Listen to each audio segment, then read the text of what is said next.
What's up, everybody? Welcome to episode number 4, Living the Posh Life. Today, I am super happy to present my first guest on the podcast. This is Debbie. I have actually linked her YouTube channel in the link below. So if you guys can help us out and quickly follow her channel as well, that would be great. But Debbie, why don't you introduce yourself and let us know how you got started on Poshmark and tell us about you. Hi, guys. Am I looking at the right bit? Yep. Yeah, so after a few hiccups just there, we started a little bit later, but we're ready and going now. So I actually signed up to Poshmark with a friend's recommendation 2014, but only as a buyer, went out the country for a little bit, came back, and then had so much stuff to sell that Poshmark is the perfect app when you've got too much stuff to sell, right? So you basically get on there, put a few items on there, and then I realized, oh, people are liking my stuff. So basically started selling, when was it? About November 2016. And then from January last year onwards, I basically went, okay, I'm liking this. I think I'm just going to amp it up and put more and more on. I was kind of in between jobs, had finished university degree, wondering what to do. As you know, I sing, but I wanted to do something else, something more with my brain. And I really loved it. And I thought, I need to try and see if I can make this work. So fast forward, I feel like, yeah, I'm not a 5K listings like daily refinement, but little old me, I'm trying to work my way up to where you're at. We can't even do maybe half of what you're doing, Chris. So bowing down to that. But loving it. I love the platform. You can see last night the community spirit at San Francisco. Obviously, it's Bay Area, so Poshmark's here anyway, so it's going to be. But Team Posh came out, represented loads of PFFs that I've met previously, and then met some more last night. Missed you, unfortunately, but I feel I saw your lovely woman, and I thought, damn, I'd like to have spoken to her, but maybe next time. Next time. Don't worry, we'll hang out. We're local. So, guys, today we're going to bring you 6 super Poshmark tips that we learned from going to Posh Party Live. So it's very cool. They do what looks like pop-up events all over the country, and you can actually meet Manish, who's actually the CEO, which is very cool. I was lucky to get a little bit of one-on-one time with him and ask him pick his brain on a few different topics, which is cool. Poshmark is kind of still a small business. It's only 300 people. It's not very big. You can go onto the CEO's profile and see the whole team. It's really not very big. So very small. But let's get started. Why don't we get straight into the first tip that you have for people that we learned last night? Well, so following on from what I was just saying, the community spirit is probably, I think, the biggest, apart from sharing, but it's linked to that. It's the key for Poshmark, because you see, especially like you were just talking about the different events that you can have around the country right now. At some point, somewhere, there's going to be a Posh Party Live coming to your state, if not your city. And if you're in a small town in the middle of nowhere, you also have the opportunity to do a Posh and Sip. So a Posh and Sip is basically a few PFFs getting them together. You might know nobody, but you just, with the help of social media and the community spirit, and even on Poshmark, and tagging people that you know, hey, can you help me advertise this little town in the middle of nowhere is going to have a Posh and Sip. I love the fact that I don't think I know any other platform that has this spirit, and we all join together. And I know that I love the fact that there's guys and businesses, teams all coming into Poshmark now, but it's still predominantly female. And I love the fact that where can you find all females coming together and supporting each other in this sense? So you could be a new Posh show walking into a new Posh and Sip event, or a Posh Party Live. Like there was a few last night, said, oh, I'm going to be by myself. And there's always someone either through social media or on Poshmark saying, come and meet me, or I'll meet you by the door, or we'll meet you in there. Come and say hi to me. Don't ever feel worried if I'm chatting to someone. Everybody is just loving it together. And the other thing where it transfers over to the app, the reason why from last January, I thought I need to start building my community here, right? Because I can see where it was. It's completely different to eBay, Amazon, anything like that, where we're all kind of a bit on our own, right? So the community spirit, I was trying to develop it a bit more. And even if you just know 1 or 2 people, you just tag them in your listings or tag them in something and really build it up. And what's amazing about that is, I would say, even just from a selling point of view, and I keep saying with the help of the social media, YouTube, you end up sort of getting traffic back to your closet. You end up getting host picks by Poshmark party hosts who have to pick 100 listings that are active and available to buy on each party. And I've had so many host picks since last January. I think I got my first one and went, oh, I want more. So I basically just, kept sharing the host's items. They would share back. And I would also say that as a beginner posher, someone was asking me last night, should I get, when I did the consulting, should I get my community shares up? And I said, if you can, you should, because as a new posher, when I was looking to share people, when I saw notifications, someone had shared me, or I see that they've got maybe 250,000 followers. Wow, let's share them, because if they share one of my items, all their people are going to see it. I only ended up sharing people that actually had high community shares. And that means that they are giving back. And it was interesting last night. So one thing that I'm just looking at my notes, one thing that Manish did say, I'm going to go straight into my second one here, actually. Sorry, I've just jumped the gun. He said last night, I've never heard him say this before at a Posh event. He said a great way to grow is to share others' closets as much as your own. And I feel like he has said this for a reason. I don't know if it's to do with the algorithm or what. But I reckon after about 100,000 community shares, I could see my sales go up. I don't know whether that's just me thinking, oh, it's 100,000 and I saw it. But I clocked it in some way, but I would say it helps. I don't know where you're at right now, because I know you've only been on a few months and you've probably been listing rather than doing too much community shares. But I will say that newer poshers are looking out for the people who share more than they have necessarily followers, because then they know that you're going to probably share back. And I always try, but if we're out and about in the post office and you're doing it on the app, I told people last night, for me, it's easier on my computer to do some sharing that way. I always try and share back. I think it helps. This is something very touchy, because for me, from looking at the app from a blank slate, right? So I don't have any background or thing to judge it off of. I'm only looking at, in order for people to buy stuff from me, I need a large variety of things for people to buy. I've been putting myself in the buyer standpoint. What do they want? Okay, it's primarily women, then I better sell primarily women's stuff on Poshmark. Okay. It's not that I ignore the men. In fact, the men's category has done very well for me. Yeah. But I definitely aim more towards providing an experience for a specific customer. But how I see the community share matter is, in the audience yesterday, I saw people that asked how they can easily access the sellers that they follow, because they want to continuously buy from that particular person. This is new and unnatural and very early. So like, it's not like other platforms, because it's not only about who has the most inventory. Yeah. Okay, because traditionally, whoever has the best selection of the best deals has the best business. Yeah. Right. But in this, there's more to it. You can have a specific style that you present. This is my first tip, which is, Manish kept talking about embrace your weirdness. And this is something that I want to touch base on, because privately, when I was talking to Manish, he was saying the company that used to own this was eBay. Okay. eBay used to cater towards collectors, one-off people, hunters, junk gatherers, world travelers, unique items, and they really embraced the weird culture, right? And we've all seen the changes with eBay is definitely leaning more towards the power seller, white background, large inventory. You can afford promoted listings. You're becoming more like Amazon, right? And he said to me, Poshmark may not exist if eBay had decided to do that, but they didn't. They switched. eBay is definitely more corporate now. When you look at their store, and me being on both platforms, I want to be on that side. So if eBay is being more corporate, I want to be more corporate. If Poshmark is telling me to embrace my weird, I'm going to embrace my weird.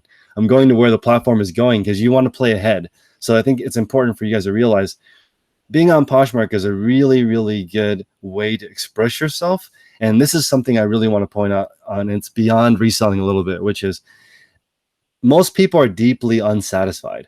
Okay, so they don't like their job.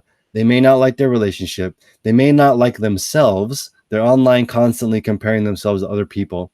Not good. Okay, so if you're deeply unsatisfied, you may aim towards trying to be more individual. Okay, that's going to make you feel better. But I will tell you that Poshmark is both. It allows you to express yourself, but you're also helping other people. I think that's the main benefit from sharing other people's closets is you can see what they're sharing, what their style is like, and look and research. You can also do what I do, which I actually cheat the system. I share to find out what their style is, but I also share their sold listings. So I want to know what's selling and what like somebody may have great style and it doesn't sell. And I want both. I want to know what is your weirdness and which weirdness is selling so I can sell that kind of weirdness too. So I'm curious. Sorry, it's noisy in my neighborhood. And you know what? And I think what's going on with the weirdness and the fact that we're all unique. People were saying last night, should I do it when I was consulting? Should I do it a bit more business-like? Should I do it a bit more? We were trying to sort of, how would you market yourself?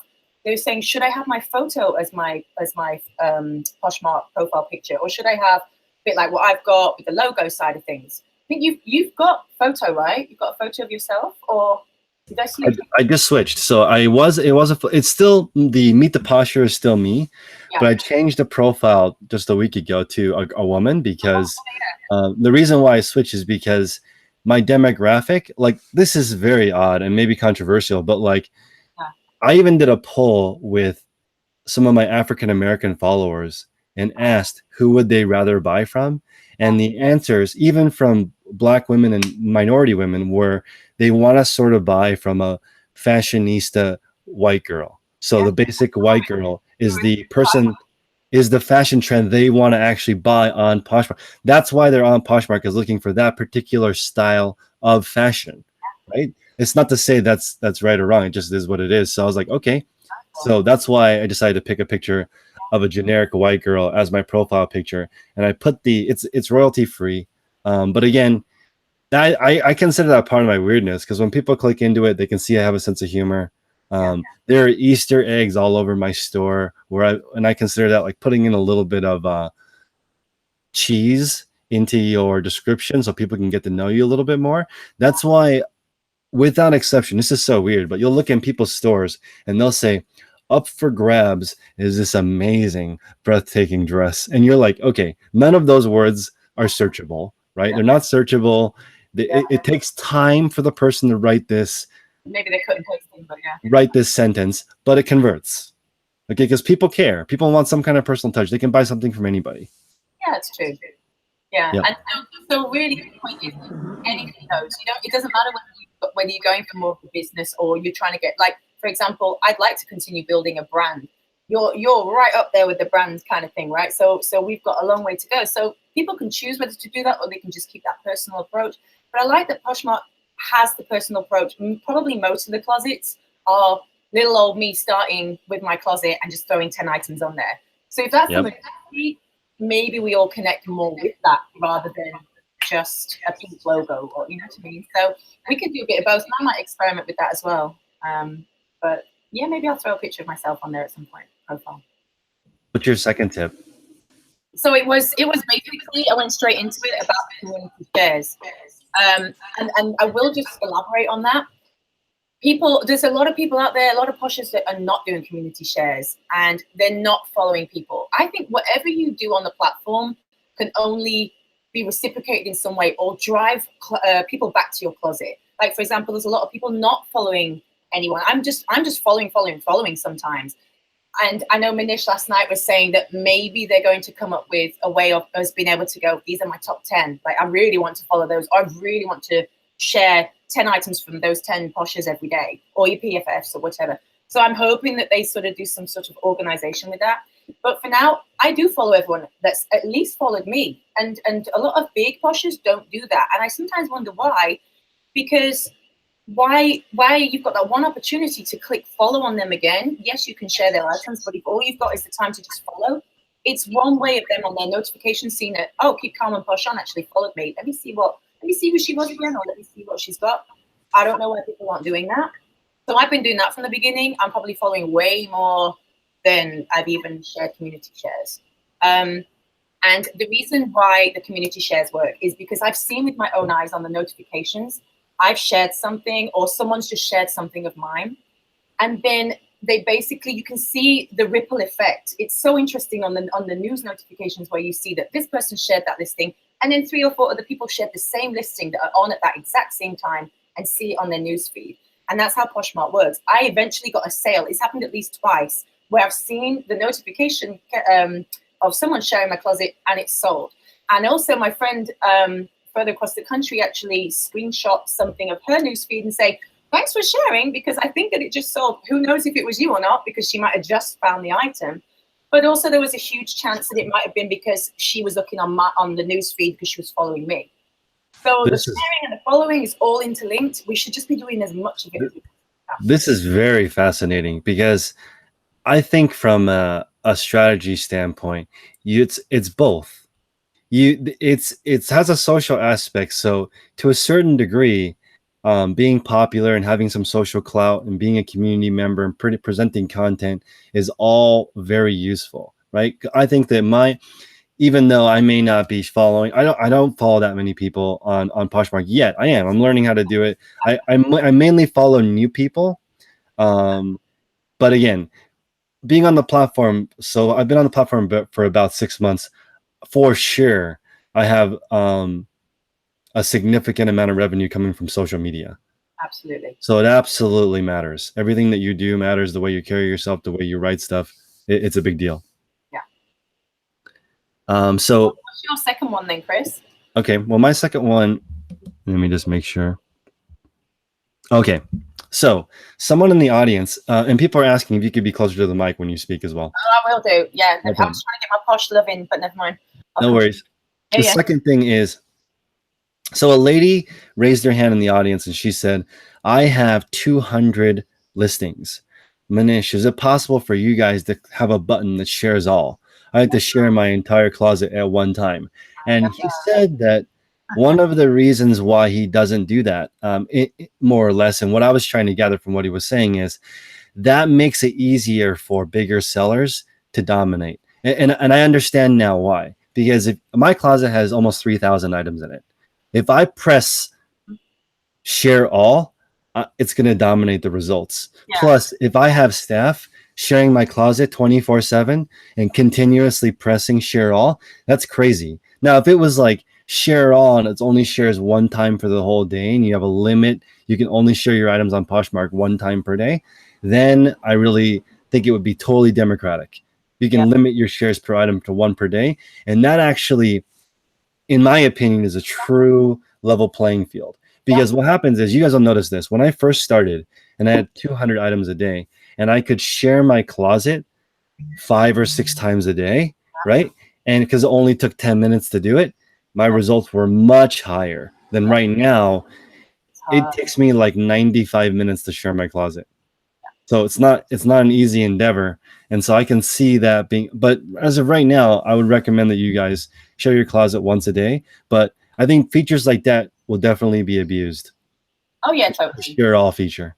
Totally. I mean, the sharing is everything, but it's also so time consuming. So if you do start becoming, if you have at least over 200 shares, yeah, it's going to really eat into what you can do. So you know what? I'm not one that shares probably everything more than once a day. And I do it while listing, because I still feel like if I'm not going to be doing tons of sharing, or I just don't want to share that day because I just can't be bothered, because we do have those days, I'm going to list a few things. And I feel like we're still staying relevant. I think I can see a lot of reviews through people that have chatted on the Facebook groups, Poshmark dedicated Facebook groups and Instagram.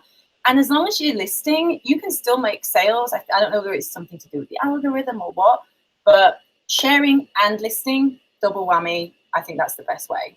So if you haven't got time to share your closet, try and list at least one item a day or every other day. Try and stay relevant that way, because it is tedious. It is. I agree. Let's go into your third tip. Am I speaking a bit better? Can people hear me? I'll try and speak. I think it's better. Okay. So this third one is actually a private conversation I had with Manish, and it's not going to involve the hobby sellers. It's basically for the pro sellers. If you have a business, let's say, for example, in California, like you and I do, and we have to charge sales tax on other platforms to California residents who buy from us, basically wherever it's getting shipped to. So we have something called Nexus. I mean, I'm not going to go into all the details. You can definitely find this all out online.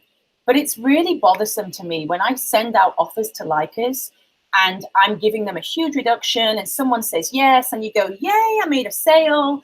And then you find out that they live in California, and you go, damn, now I've got to work out where they live, where is their district, where is their city, if it's applicable.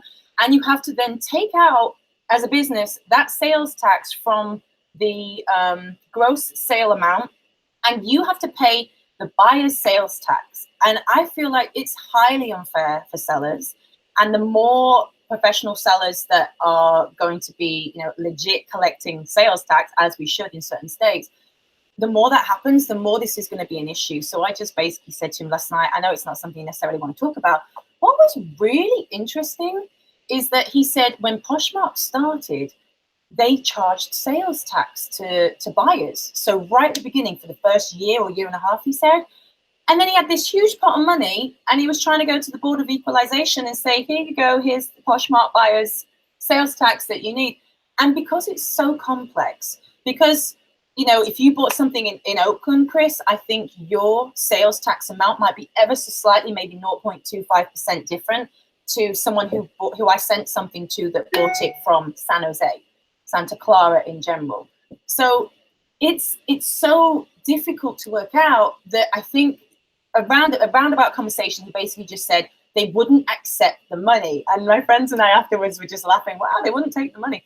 But it's because how you have to basically intricately go through and check the address and then check.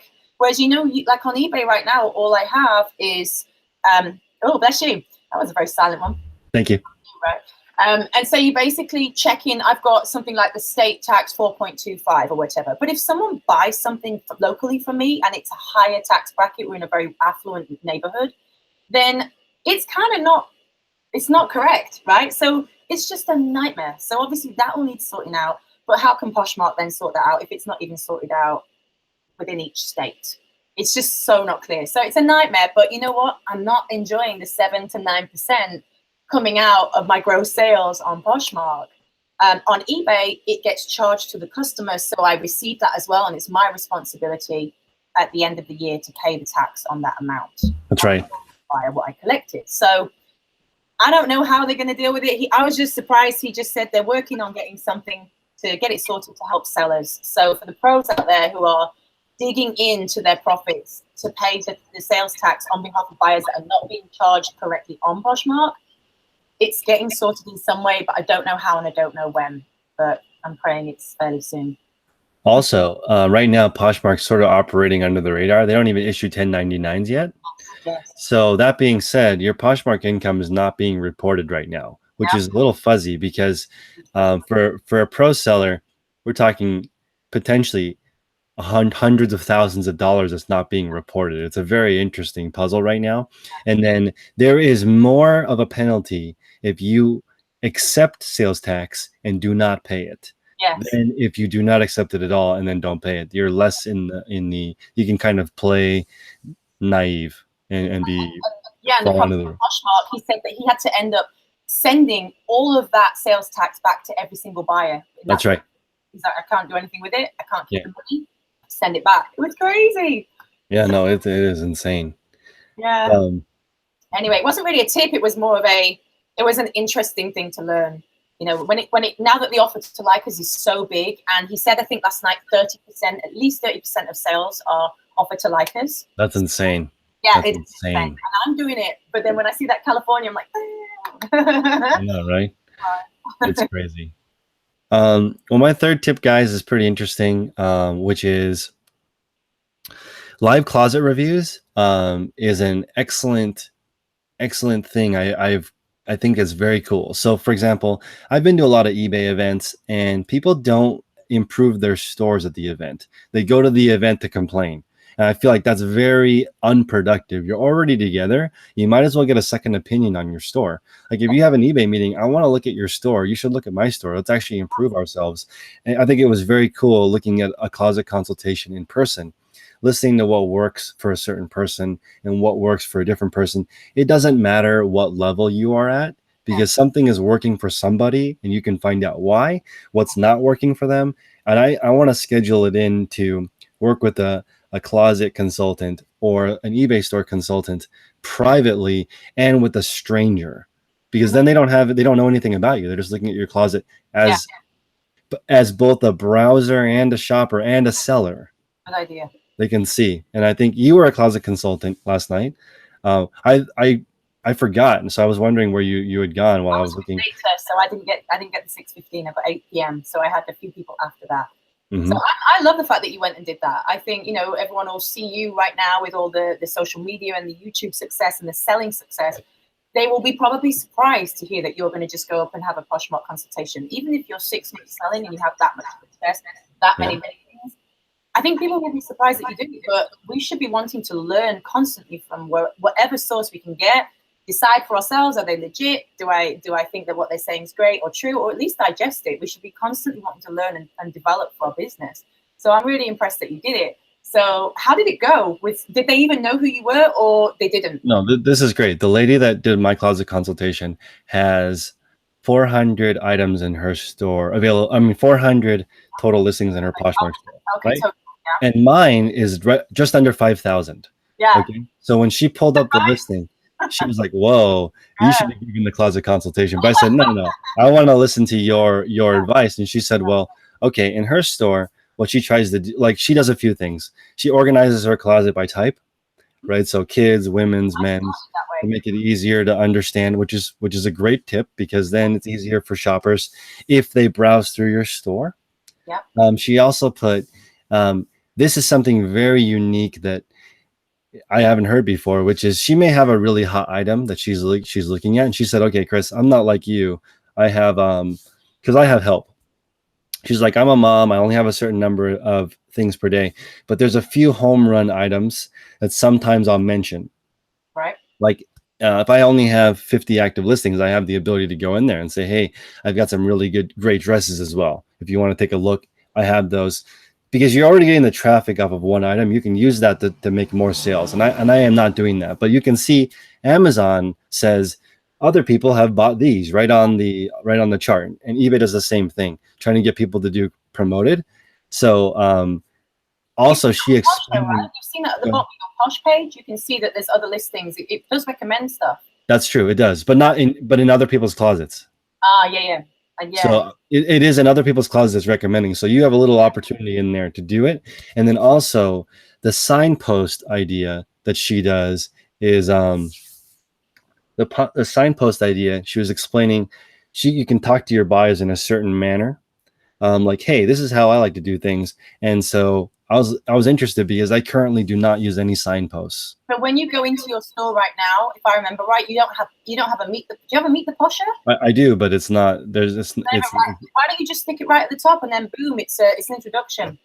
I can, and I like the idea of perhaps having two, where one is, "Hey, a little bit more about me," and one is just me, or how to bundle for a great deal or something like that. Because I've found that for me as a buyer, and I consider myself a seasoned e-commerce person, it's not obvious to me on Poshmark that $649 is combined shipping. Yes, that's true. It says on all orders.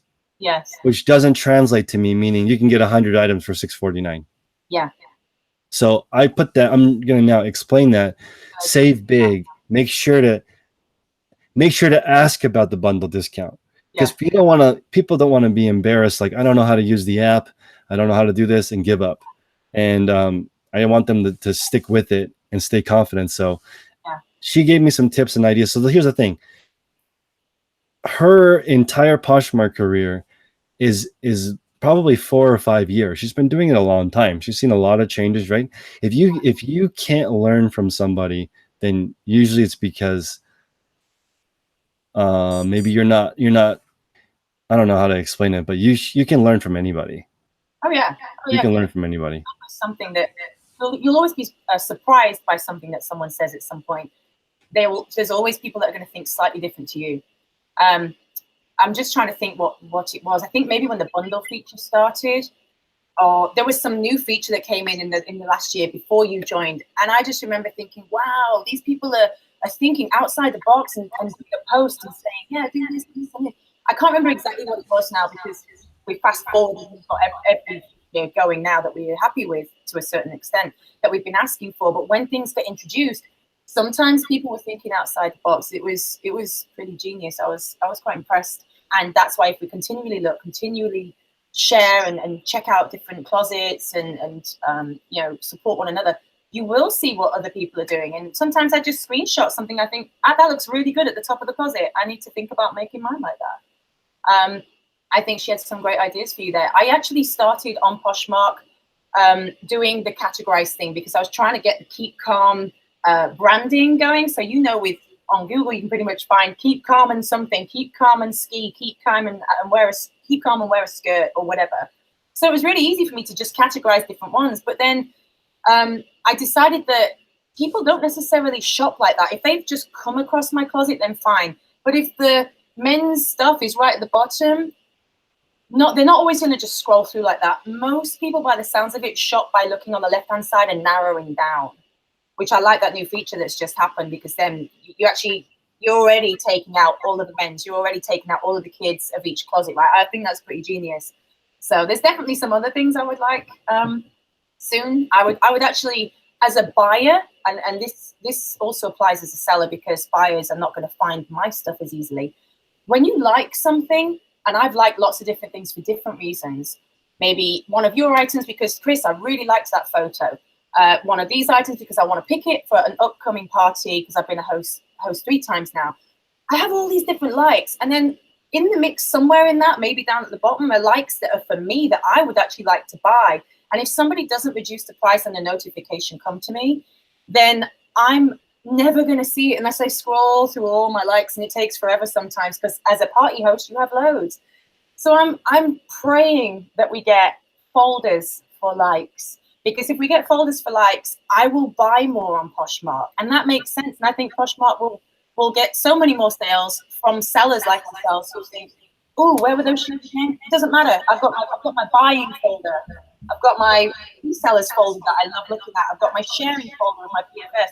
It just, to me, would be a dream come true. So I'm hoping that by Posh in October, you're going, right? I'm hoping that we'll do that. So I'm praying. Combination. One final thought is there's one tip that's missing from the checklist that I saw for closet consultants to go through, and I don't see any Poshmark influencers talking about it, which is nobody looks up their own items. Like I sell a lot of running shoes, for example. So I'll type in running shoes and sort by lowest to highest. And an item that I haven't shared in 5 days is still the cheapest and will still sell. So like you don't have to share at all. You will still make, depending on how people search, how people shop. For me as a buyer, when I'm looking, like as an example, I became more posh when I joined the app, and I decided to wear pretty much exclusively athleisure, which is not my normal. I prefer to dress up like suit and tie, but I've decided, why don't I try athleisure? And I'm shopping. Some of the items I have bought haven't been shared in 200 days, 100, like completely inactive closets. They don't do anything, but I'm looking for a Lululemon track jacket or something, and there are only 6 available. There is no order for the specific size. So make sure your item specifics are correct. People can find your item. I mean, and it also depends if you are only selling extremely common items, then you better be really cheap and share your face off. But if you're buying more rare items, there's so few competition, you don't have to be as active in your closet. And no one talks about this. No one talks about it. It's really significant. I don't know whether you know a blog called The Grey Asparagus. Yes. She's awesome. So I think her name's Elle, but don't quote me on it. I'm just going to look at this message. I know Elle. This thing that I've got on the wall. It reminds me, she basically did a post on Poshmark pricing. And so when you just said that about searching for Lululemon jacket for yourself, and you basically narrowed it down by size, maybe you've even narrowed it down by color, but then you basically did the low to high. I shop like that too. But what was interesting, she said on the app and the desktop, pricing differences apply. If there's also, instead of doing low to high, there's also, if you see at the top, there is a way of narrowing between, okay, I've got $50 max to spend, $25 to $50. So someone might click on that, and then there's $50 to $100. Is that right? I think that's right. On the app and the desktop, different items, depending on your price chosen, will show up or not show up. So let's say that you're looking at that Lululemon top at $50, and you're looking on the app, if you have it at 50, the app will show you, show the people that have narrowed it down from 25 to 50 and also 50 to 75 or 50 to 100. If you don't go for 50 and you do 49, which is predominantly the kind of pricing that I would always do, it looks like it's 40 something instead of high 50. You want to go up to the slightly higher buyers with more money between the 50 to the 75 or 50 to the 100. That's right. But you want to show up in both. So I've started doing the big numbers at 50, but she said it was different on the app results and different on the desktop. The desktop, 25 and under, and then she said it's 26 to 50. So at 25, you're not going to show up on 26 to 50. So 20, I think it's a good number. But it's interesting stuff. So I would recommend going and check your blog out and those, because it really made me think this was pricing. My final thought is that I changed my mind. Originally, I thought Poshmark was like social media meets e-commerce. Okay. But now I've changed it. I actually think it's social media times e-commerce times like a farming game, like Farmville.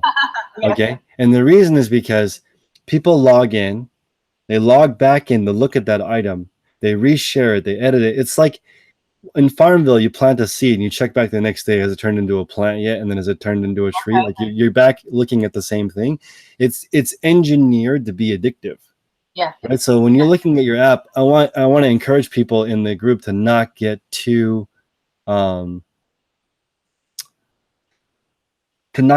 sucked into your phone, because I have all notifications turned off on the app, and I have extremely efficient customer service, just checking my phone a couple times a day. But if when I first started, I probably checked my phone 500 times a day, because every single notification pops up. There's all these people following you. It's very confusing. So it seems like farming game to me a little bit. True. So they talk about it. Sorry, I was going to say with bus notifications, I hate looking at how much was coming through as well. But what I do have notifications on is when people drop something, right? So then something that I might want to buy. And then I also get told about offers on my items and potential sales. You know that, right? So I do have those, but I know you can do that on email as well. Just quickly before we go, I want to just share one exciting thing that Manish said last night. I don't know what I'm allowed to say, but it's nothing really specific. But he just said they're always rolling out new updates, new features, right? And he said that in the next couple of days there should be something happening, but he said in 3 weeks' time, and he doesn't BS around, right? He doesn't need to. He's never too excited. He's quite calm, cool, and collected, right? When he's telling us stuff, I totally believe it. And he said basically time something's going to happen which is going to blow our mind. And I was like, okay, and it's going to change everything. I don't know what it is, but let's put back up at that point and discuss it through then, depending on what it is.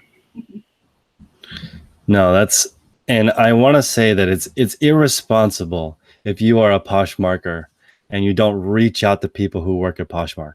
Absolutely. Seriously, they are accessible. That is so odd. Okay, very accessible on the app. You can reach out to them and talk to them. That's very unusual. You can't just reach out and talk to a eBay executive or an Amazon. Jeff Bezos is not going to return your email. Okay, it's totally different. I messaged Manish. He responded back the same day.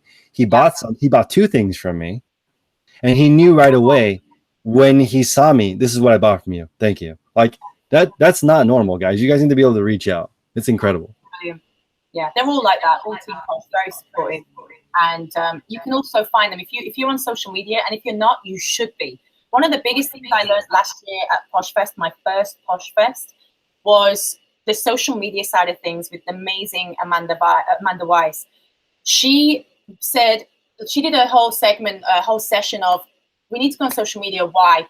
I'm not on there for personal reasons. I'm purely on there to build my business, and I've had sales. When I was doing reseller boxes, I had sales from Instagram come over and buy my reseller boxes.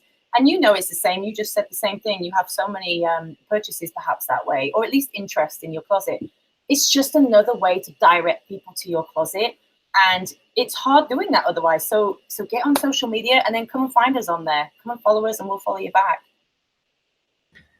Awesome. So why don't we tell people in the chat where they can find you or online? Everyone, please follow Debbie's channel, but why don't you tell people where they can find you and reach out to you?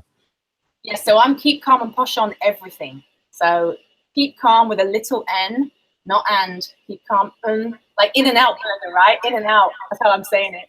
Keep calm and Posh on everywhere. Poshmark, Instagram, Facebook. I hardly use Facebook. I'm on Instagram more now. And you can come and check out my songs, little plug. And so there was one last question I'm going to ask you before we take off for the day, which is, what do you like to sing? Was a question in the chat. Oh, so I can sing anything. I always used to say anything but opera, because for many years I did a lot of work where I was impersonating people. But in general, I would say my style is a bit like Pink, Kelly Clarkson, that kind of vibe, but apply it to anything really. So. All right. Well, I'll see you next week in person as well. Yeah. Wait, you're going to eBay Open? Yes, absolutely. Yeah. Oh, great. So I'll see you next week as well. We'll hang out. We'll hang out the whole week. Yeah. I expect to see this ripped abs that you've been working on. That's right. All right, family. Everybody, thank you so much for your time, and we'll see you guys soon. Bye. Bye-bye.